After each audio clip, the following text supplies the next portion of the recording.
నమస్తే. ఇన్నాళ్ళు నన్ను సపోర్ట్ చేస్తూ, ఎంకరేజ్ చేస్తూ మీ ప్రేమని నాకు అందిస్తున్న ప్రతి ఒక్కరికి కృతజ్ఞతలు.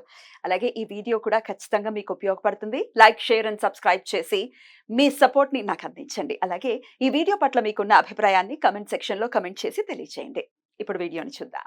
నమస్కారం. రేపటి విశిష్టతని ఒకసారి చూద్దాం. రేపు 1వ తారీఖు మే నెల 2024వ సంవత్సరం బుధవారం.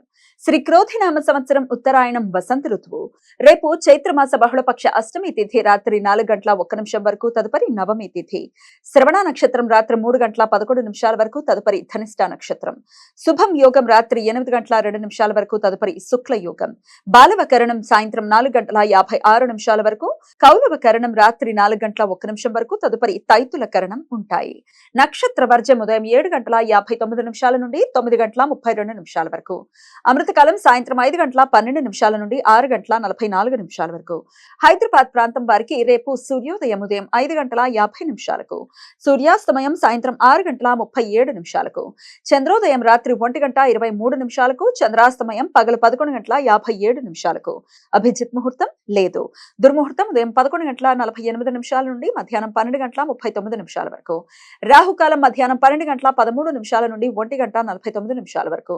గుళిక కాలం ఉదయం 10:38 నుండి మధ్యాహ్నం 12:13 వరకు. యమగండ కాలం ఉదయం 7:26 నుండి 9:02 వరకు. రేపు మాస కాలాష్టమి. కాలభైరవ భక్తులు ప్రతి నెలా వచ్చే బహుళపక్ష అష్టమి తిథి రోజు ఉపవాసం ఉండి శివ రూపంలో ఉన్న కాలభైరవుణ్ణి పూజిస్తారు. కొన్ని ప్రాంతీయ సాంప్రదాయాల ప్రకారం భక్తులు రేపు అనఘాష్టమి వ్రతాన్ని ఆచరిస్తారు. శుక్ల యజుర్వేద సాంప్రదాయం ప్రకారం రేపు వరాహ జయంతి. గురుగ్రహం కృతికా నక్షత్రం 2వ పాదం వృషభ రాశిలో రేపు మధ్యాహ్నం 1 గంటకి ప్రవేశిస్తాడు. అప్పటి నుండి నర్మదా నది పుష్కరాలు ప్రారంభమవుతాయి. ఈ సమాచారాన్ని మనకందించిన వారు మేడికొండూరు విశ్వనాథ్ ప్రసాద్ గారు. ఆయనకు కృతజ్ఞతల్ని తెలియజేస్తూ నారాయణ స్మరణతో సమస్త సన్మంగళాని భవంతు. నమస్కారం.